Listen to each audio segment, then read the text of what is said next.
Hello विद्यार्थी मित्रों, आज આપણે ધોરણ 12 ના પ્રત્યાવર્તી પ્રવાહ એટલે કે ચેપ્ટર નંબર 7 માં દાખલાઓ સાથે સાથે જોતા જઈએ। મિત્રો, આગળ જે પાર્ટ 1, 2 અને 3 આપણે જોયું એમાં માત્ર થિયરી ધ્યાનમાં લીધેલી હતી, જેમાં એસી સ્ત્રોત પ્રત્યાવર્તી વોલ્ટેજ આધારિત પરિપથમાંથી રચાતા પ્રત્યાવર્તિત પ્રવાહની માહિતી ધ્યાનમાં લીધી હતી, જેમાં પરિપથમાં અવરોધ જોડેલો હોય, કેપેસિટર જોડેલું હોય, ઇન્ડક્ટર જોડેલું હોય, તો માત્ર એક એક ઘટકો ધરાવતા પરિપથમાં જ્યારે એસી સ્ત્રોત પૂરો પાડવામાં આવે ત્યારે પરિપથમાંથી વહેતો પ્રવાહ પ્રત્યાવર્તી પ્રવાહ વોલ્ટેજ સાથે કળામાં કેટલા ફેઝ ડિફરન્સ ધરાવે છે તેની માહિતી ધ્યાનમાં લીધી। પરિપથમાંથી વહેતો મહત્તમ પ્રવાહ કેટલો હોય એનું સમીકરણ આપણે ધ્યાનમાં લીધું, તથા ઉપરાંત ફેઝ ડાયાગ્રામ પરથી પણ પરિપથનું વિશ્લેષણ ધ્યાનમાં લીધું અને દરેક સ્થિતિમાં પરિપથમાં વ્યય થતો પાવર પણ આપણે નોંધ્યો। આજે આપણે એના આધારિત અમુક ઉદાહરણ અને એ થિયરી આધારિત સ્વાધ્યાયમાં રહેલા 2-3 દાખલાઓ છે એની આપણે ચર્ચા કરીશું। તો શરૂઆત કરીએ। મિત્રો, તમને સ્ક્રીન પર સીધા જ અમુક ક્વેશ્ચનો લખેલા દેખાતા હશે, જે મેં પહેલેથી લખી રાખેલ છે, જેથી આપણે સીધા ક્વેશ્ચન નજર સામે રહે તો સોલ્યુશન કરવામાં સરળતા રહે। તો ખાસ શરૂઆત કરીએ। સૌથી પહેલો પ્રશ્ન છે ઉદાહરણ 7.1 નંબર। જો જરાક ધ્યાનથી શું છે પ્રશ્નમાં, 220 વોલ્ટ સપ્લાય માટે એક વિદ્યુત બલ્બ 100 વોટનું રેટિંગ ધરાવે છે। એક વિદ્યુત બલ્બ કે જે 100 વોટનું રેટિંગ ધરાવે છે તેને 220 વોલ્ટના સપ્લાય સાથે જોડેલ છે। બલ્બનો અવરોધ મેળવવાનો છે, સ્ત્રોત વોલ્ટેજનું મહત્તમ મૂલ્ય મેળવવાનું છે અને બલ્બમાંથી વહેતા પ્રવાહની ગણતરી આપણે અહીંયા કરવાની છે। આ 3 ગણતરી મિત્રો આપણને કરવાની અહીંયા કીધેલી છે। સૌથી પહેલાં તો જ્યારે પ્રશ્ન પૂછાય અને પ્રશ્નમાં ઉલ્લેખ ના કરેલો હોય કે વોલ્ટેજનું મહત્તમ મૂલ્ય છે, ત્યારે આપણે આરએમએસ મૂલ્ય ધ્યાનમાં લેવાનું। તો અહીંયા હું નોંધી રાખું છું જે પણ માહિતી આપેલી છે એના વિશેની વાત। પહેલાં તો સૌથી પહેલાં તો અહીંયા આપણને આપેલ છે વીઆરએમએસ, અથવા તો માત્ર વી લખી શકીએ, કેટલા વોલ્ટ, 220 વોલ્ટ। બીજું પાવર રેટિંગ છે પી બરાબર 100 વોટનું બલ્બનું પાવર રેટિંગ ધરાવે છે તે આપી દીધેલ છે। બલ્બનો અવરોધ મેળવવાનો છે। મિત્રો, ખાસ ધ્યાન રાખજો, જ્યારે પણ બલ્બ કોઈ સપ્લાય સાથે જોડેલું હોય એનું પાવર રેટિંગ અને લાગુ પાડેલા સપ્લાય વોલ્ટેજ આપેલા હોય ત્યારે અવરોધ મેળવવા માટે પાવરનું એક સમીકરણ જે તમે ચેપ્ટર નંબર 3 માં પણ ભણીને આવેલા છો પ્રવાહ વિદ્યુતમાં, P બરાબર V²/R। મિત્રો, 3 ગણતરી છે ને, તો હું 3 પાર્ટ પાડી દઉં પહેલા, તો શું આપણને લખવામાં પણ સરળતા રહેશે, બરાબર છે।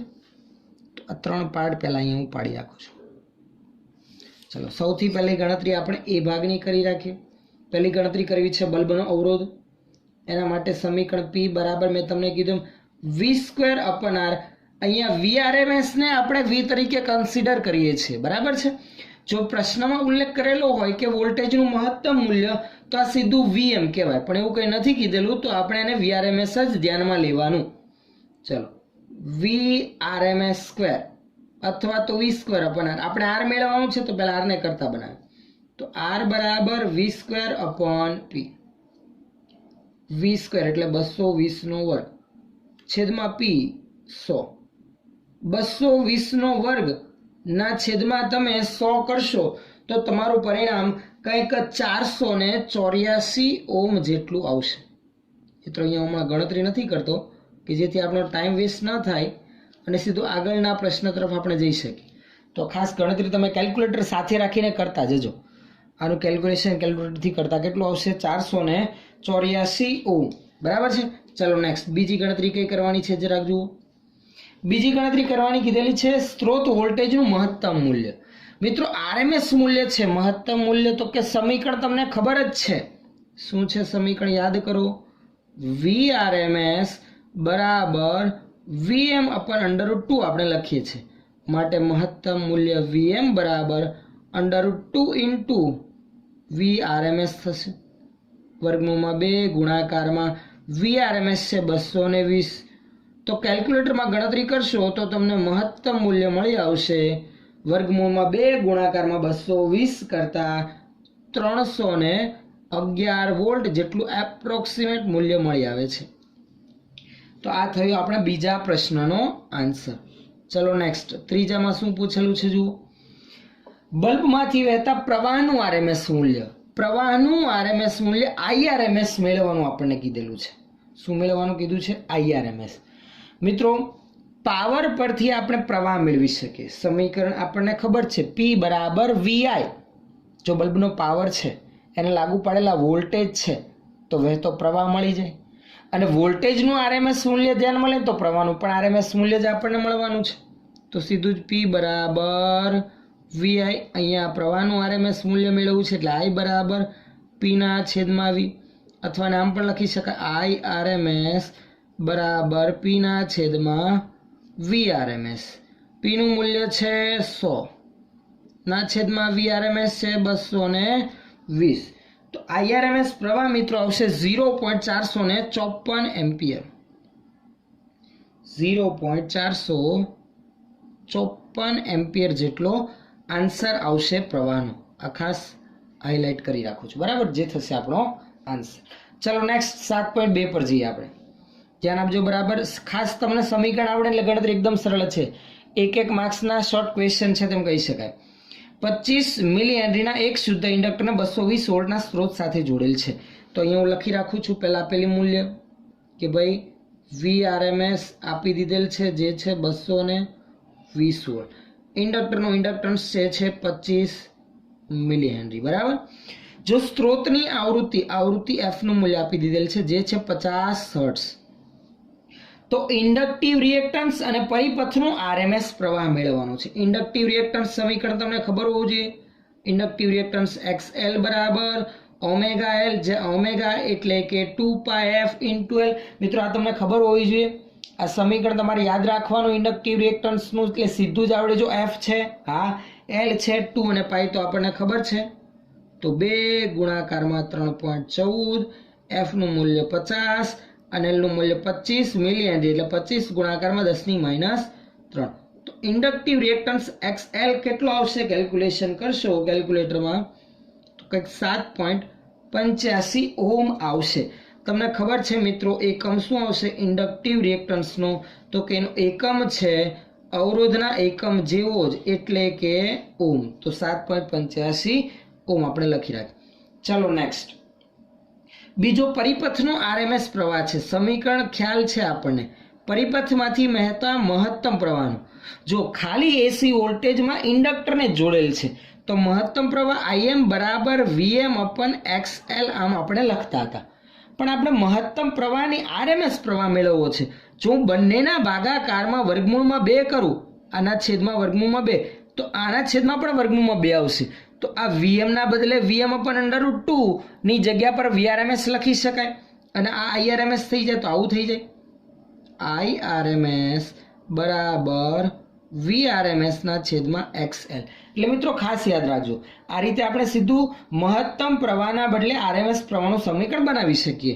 ચલો, VRMS તમને ખબર છે 220 આપેલ વોલ્ટેજ, XL 7.85.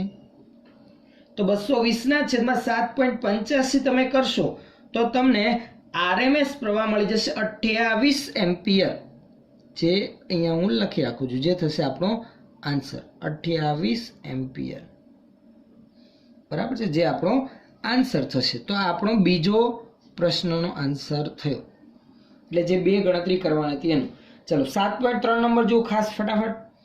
એક બલ્બને કેપેસિટર સાથે શ્રેણીમાં જોડેલ છે. હવે ડીસી અને એસી જોડાણ માટે તમારા અવલોકનનું અનુમાન કરો. એટલે શું કીધેલું છે? એક બલ્બ સાથે કેપેસિટરને શ્રેણીમાં જોડી રાખેલ છે. જો ડીસી અને એસી જોડાણ પરિપથને પૂરો પાડવામાં આવે તો તમારા અવલોકનનું અનુમાન કરવાનું છે. એટલે શું થશે પરિસ્થિતિ, શું જોવા મળશે? જો કેપેસિટરનું કેપેસિટન્સ ઘટાડવામાં આવે, એટલે આ સ્થિતિમાં કેપેસિટરનું કેપેસિટન્સ ઘટાડવામાં આવે તો દરેક કિસ્સામાં શું આન્સર આવશે એ પણ આપણે જવાબ આપવાનો છે. તો મિત્રો સૌથી પહેલા તો ચર્ચા કરીએ કેપેસિટર જ્યારે બલ્બ સાથે જોડેલો હોય ડીસી સપ્લાય પૂરો પાડીએ ત્યારની સ્થિતિ. જો નાની એવી એક આકૃતિ, જો આ રીતની પરિસ્થિતિ હોય કે ભાઈ ચાલો આ બલ્બ છે, એની સાથે કેપેસિટર જોડેલ છે અને હું એને સપ્લાય પૂરો પાડું છું કયો ડીસી સપ્લાય. તો આવી સ્થિતિમાં શું થશે તો જ્યારે ડીસી બેટરી જોડીએ ત્યારે જેવી સ્વિચ ઓન થશે પ્રવાહ વહેવાના લીધે કેપેસિટરની પ્લેટ પર વિદ્યુતભાર જમા થવા લાગશે. જ્યાં સુધી પ્રવાહ ચાલુ રહે એટલે કે જ્યાં સુધી કેપેસિટર પૂર્ણ ચાર્જ નહીં થાય ત્યાં સુધી પરિપથમાંથી પ્રવાહ વહેશે. જેવું પૂર્ણ ચાર્જ થઈ ગયું પરિપથમાંથી વહેતો પ્રવાહ બંધ, બલ્બ કેવો થશે બંધ થઈ જશે. આ સિમ્પલ પરિસ્થિતિ જે આગળ આપણે જોઈ ગયા થિયરી જ્યારે ધ્યાનમાં લીધી હતી ત્યારે. સૌથી પહેલા આન્સરમાં આપણે નોંધી રાખીએ જ્યારે ડીસી સ્ત્રોત જોડાણમાં હશે ત્યારે જ્યાં સુધી કેપેસિટર પૂર્ણ ચાર્જ નહીં થાય ત્યાં સુધી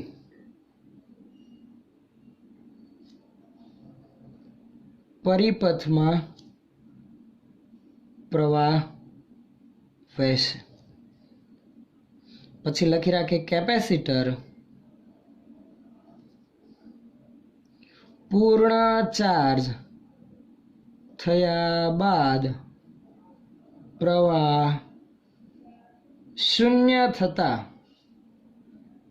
બલ્બ કેવો થઈ જશે અપ્રકાશિત થશે. બલ્બ અપ્રકાશિત થઈ જશે.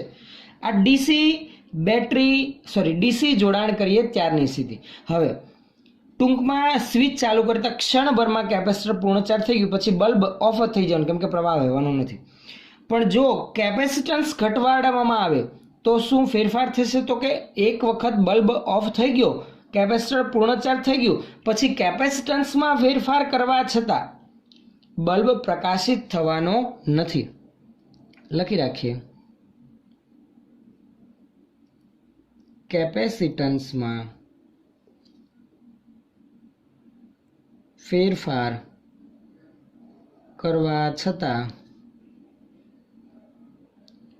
પરિસ્થિતિ બદલાશે નહીં એટલે બલ્બ ઓફ જ રહેવાનો છે કહેવાનો અર્થ એવો. હવે આપણે જોડાણ કરીએ એસી સ્ત્રોત. હું એસી જોડાણ કરું તો શું થશે?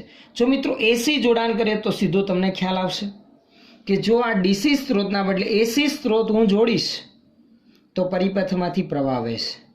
બલ્બ તો પ્રકાશિત થશે. તો સૌથી પહેલા એમ લખી રાખીએ એસી જોડાણ કરતા બલ્બ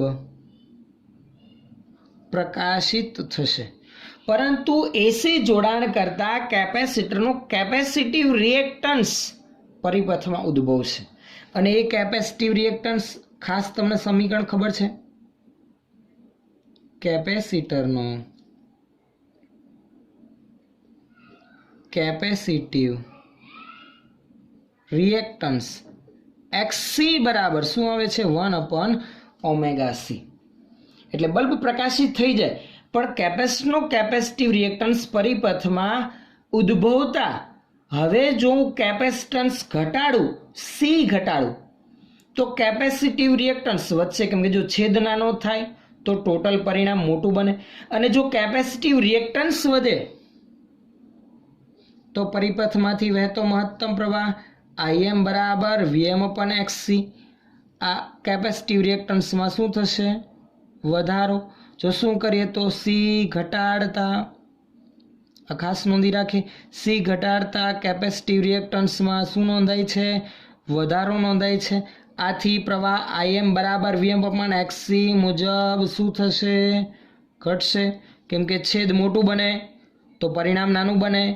પરિણામ છે મહત્તમ પ્રવાહ એ ઘટે તો બલ્બ જે પ્રકાશિત થતો હતો એની પ્રકાશિતતા ઓછી થાય એટલે એનું તેજ ઘટશે. આથી બલ્બનું તેજ ઘટશે અથવા તો લખી શકાય બલ્બ ઓછા તેજથી પ્રકાશિત થશે. બલ્બ ઓછા તેજથી પ્રકાશિત થશે જ્યારે કેપેસિટન્સમાં ઘટાડો કરવામાં આવશે ત્યારે. ચાલો નેક્સ્ટ પ્રશ્ન આપણે જો ઉદાહરણ નંબર 7.4. મિત્રો ખાસ પ્રશ્ન ધ્યાનથી સમજજો.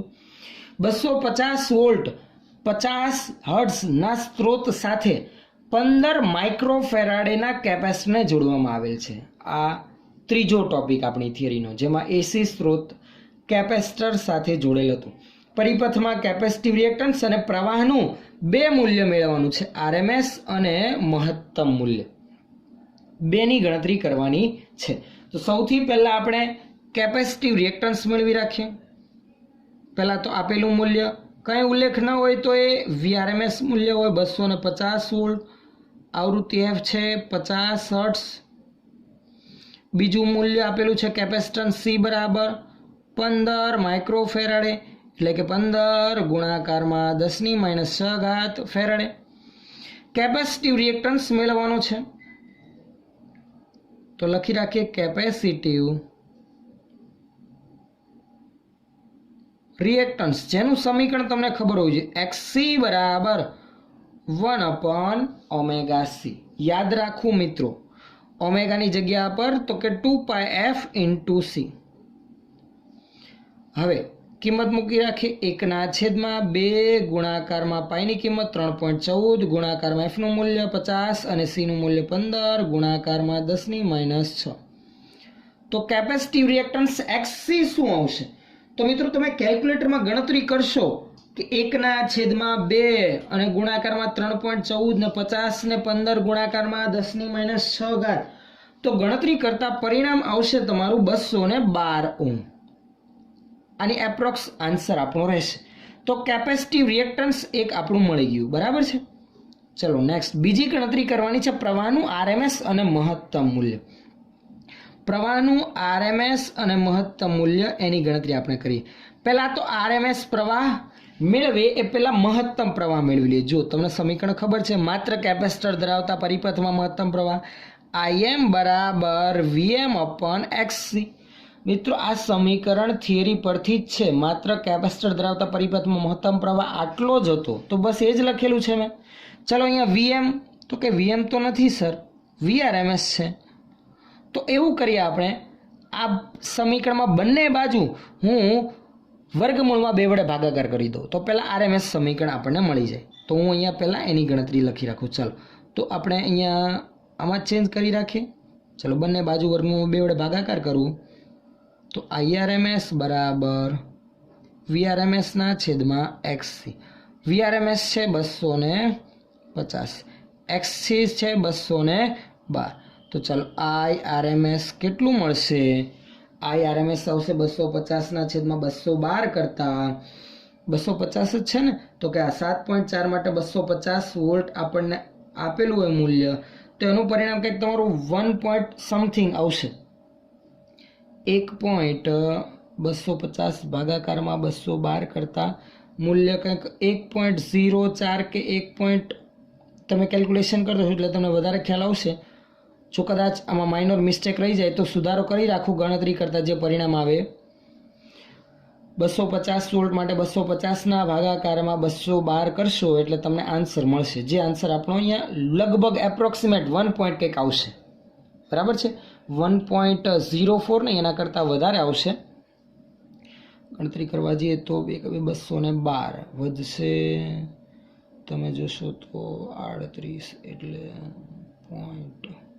0.4 જેટલું થશે. 1.4 જેટલું કંઈક આન્સર આપણો આવશે, બરાબર છે.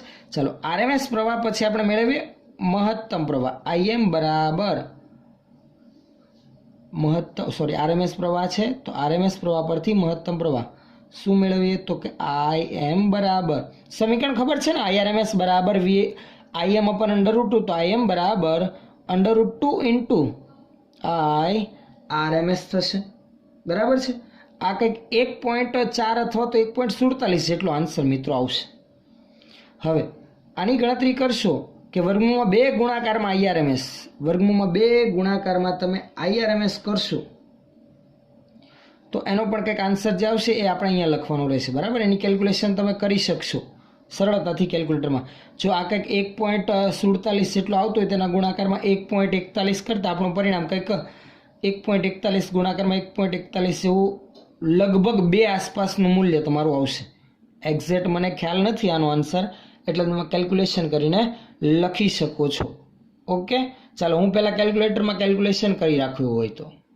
મિત્રો અહીંયા એક આપણે ક્વેશ્ચનમાં તમે જોશો તો 250 વોલ્ટ પ્રશ્નમાં ઉલ્લેખ કરેલો છે. જો એ પ્રમાણે ગણતરી કરીએ તો 250/212 કરતાં કેલ્ક્યુલેશનમાં કે તમારે આન્સર 1.179 એમ્પિયર જેટલો મિત્રો આવશે.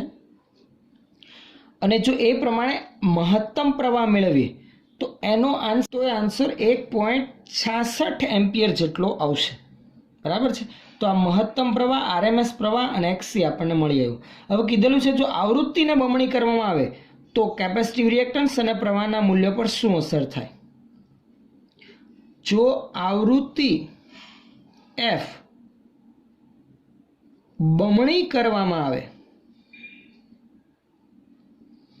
તો કેપેસિટિવ રિએક્ટન્સમાં શું ફેરફાર થાય, તો કે કેપેસિટિવ રિએક્ટન્સ એક્સસી ના છેદમાં, એટલે કે એના સમીકરણના છેદમાં આવૃત્તિ, જો આ ડબલ કરું તો કેપેસિટિવ રિએક્ટન્સ તો સીધું ખબર પડે અડધું થશે, કેમ કે ભાગાકારમાં જે નોર્મલ એફ છે એ બમણું કરતાં 2f થશે.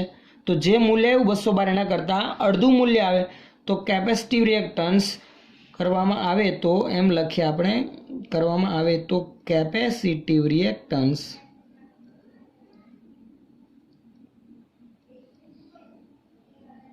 અડધો થશે. અને પ્રવાહના મૂલ્યમાં શું ફેરફાર થાય, તો કે કેપેસિટિવ રિએક્ટન્સ અડધો થાય તો કેપેસિટિવ રિએક્ટન્સ તો પ્રવાહના સમીકરણના છેદમાં આવે, છેદ અડધો થાય તો પરિણામ બમણું બનશે, અડધો તથા પ્રવાહ બમણો થશે, જે આપણો આન્સર બનશે. મિત્રો આ જે આપણો આન્સર આવેલો છે એ ખાસ યાદ રાખજો. પ્રશ્નમાં જે આપણને ઉલ્લેખ કરેલો છે 250 વોલ્ટ વોલ્ટેજના મૂલ્ય માટે આપણે મેળવેલ છે.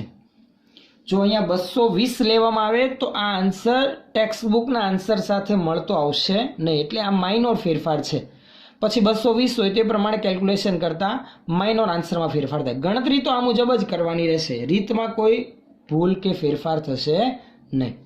ચાલો આગળ આના પછીના પ્રશ્ન તરફ આપણે આગળ વધીએ. હવે તો મિત્રો નેક્સ્ટ આપણો પ્રશ્ન છે ઉદાહરણ 7.5 નંબરનો પ્રશ્ન. જો જરાક ધ્યાનથી શું છે ઉદાહરણ નંબર 7.5નો પ્રશ્ન. પ્રશ્નમાં ઉલ્લેખ કરેલો છે કે આકૃતિમાં દર્શાવ્યા મુજબ એક પ્રકાશીય બલ્બ અને એક ઓપન કોઇલ ઇન્ડક્ટર એસી સ્ત્રોત સાથે કળ દ્વારા જોડેલ છે. દેખાય છે એસી સ્ત્રોત સાથે કળ દ્વારા બલ્બ અને પેલું ઇન્ડક્ટરને જોડેલ છે. કળ બંધ કર્યા પછી થોડા સમય બાદ ઇન્ડક્ટરના અંદરના વિસ્તારમાં લોખંડનો સળિયો દાખલ કરવામાં આવે છે. કળ બંધ કરીએ એટલે કે પરિપથમાં પ્રવાહ ચાલુ થાય પછી થોડાક જ ક્ષણ બાદ શું કરવામાં આવે છે, ઇન્ડક્ટરની અંદર એક લોખંડનો સળિયો દાખલ કરવામાં આવે છે. તો દાખલ કરવામાં આવતા પ્રકાશીય બલ્બની પ્રકાશિતતા વધશે, ઘટશે કે કોઈ જ ફેરફાર નહીં થાય, તેનો આન્સર આપણે આપવાનો છે કારણ સાથે. તો ચલો વિચારી.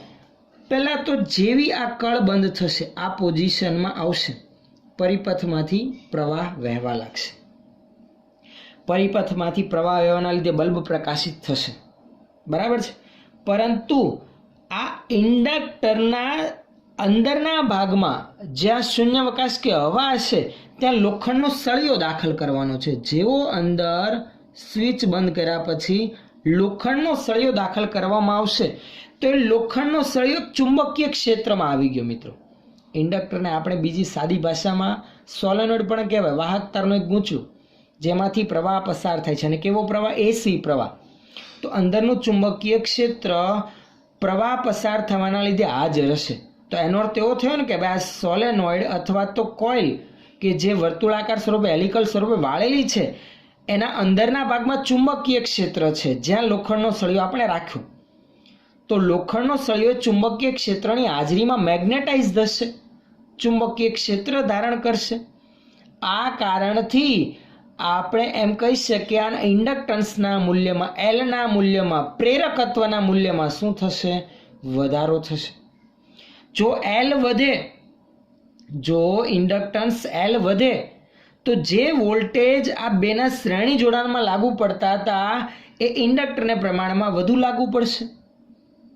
ઇન્ડક્ટન્સમાં વધારો થવાના લીધે, પ્રેરકત્વમાં વધારો થવાના લીધે તો વોલ્ટેજ જે બલ્બને લાગુ પડવાના છે શ્રેણી જોડાણમાં એ પ્રમાણમાં ઘટશે. એટલે કે બલ્બ પ્રમાણમાં પહેલા કરતાં કેવો થશે પ્રકાશિત? તો કે ઓછો પ્રકાશિત થશે. તે આપણો આન્સર બને. જો આપણે લખી રાખીએ એટલે તમને વધુ ખ્યાલ આવે. જો ખાસ શાબ્દિક સ્વરૂપમાં હું લખી રાખું છું, જો તમે ક્યાંક અટવાતા હોય તો ખાસ ધ્યાન આપજો. શું થશે? તો કે કળ બંધ કરતા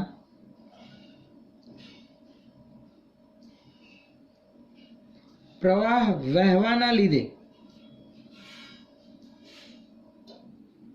બલ્બ પ્રકાશિત થશે. આ સ્ટાર્ટિંગની સ્થિતિ. હવે કોઇલના ગર્ભ ભાગમાં પ્રવાહ વહેવાના લીધે ચુંબકીય ક્ષેત્ર હાજર હશે, જેમાં લોખંડના સળિયાને દાખલ કરતા આ ચુંબકીય ક્ષેત્ર સળિયાને શું કરશે? ચુંબકિત કરશે, અથવા તો એમ કહી શકાય મેગ્નેટાઇઝ કરશે.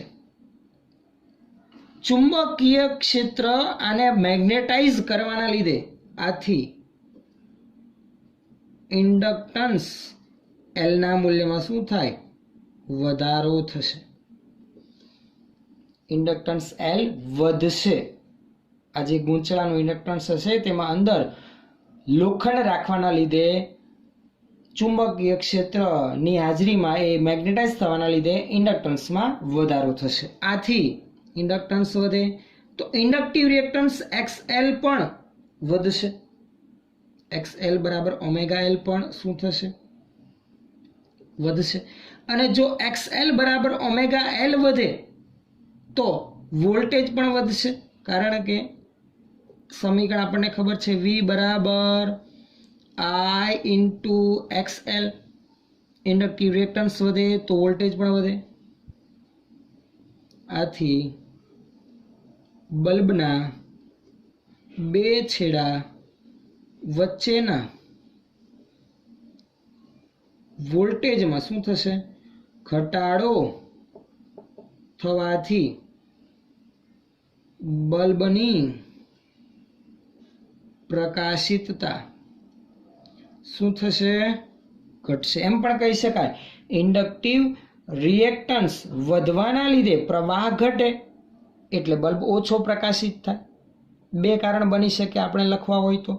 ચલો નેક્સ્ટ એના પછીનો પ્રશ્ન સ્વાધ્યાયનો પ્રશ્ન છે. હવે ખાસ ધ્યાન આપજો. સ્વાધ્યાયનો 7.2 નંબરનો પ્રશ્ન. અહીંયા આપણે ખાસ હાઇલાઇટ કરી રાખીએ કે આપણો આન્સર ઉપરના પ્રશ્નનો શું આવ્યો? પ્રકાશિતતામાં ઘટાડો.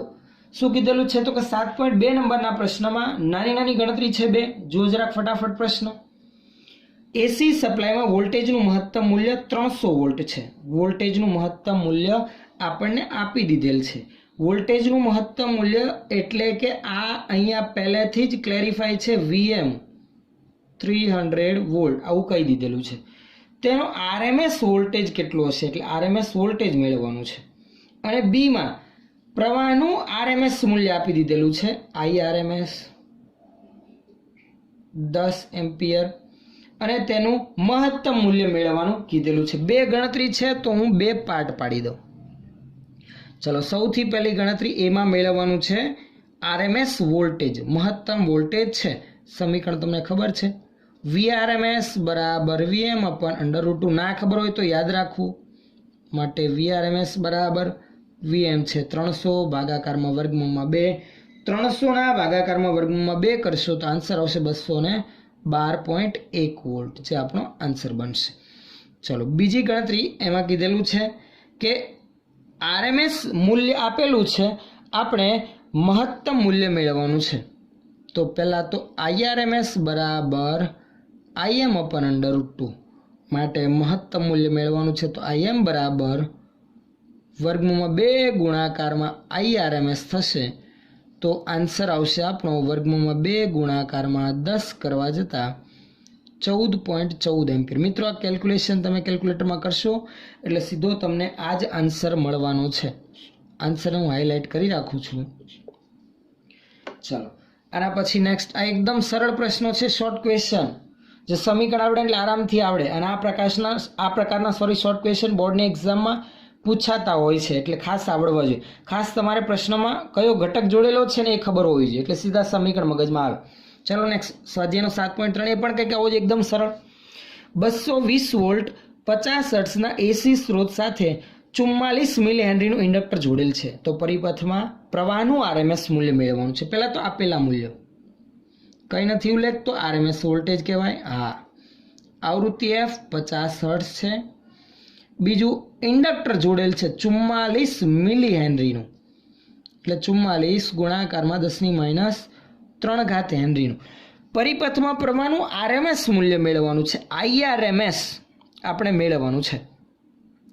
તો એના માટે આપણે આગળ વધીએ એ પહેલાં તમને સમીકરણ ખબર છે મહત્તમ પ્રવાહનું, કેમ કે આપણે થિયરી જે ભણ્યા એમાં મહત્તમ પ્રવાહનું સમીકરણ IM બરાબર VM.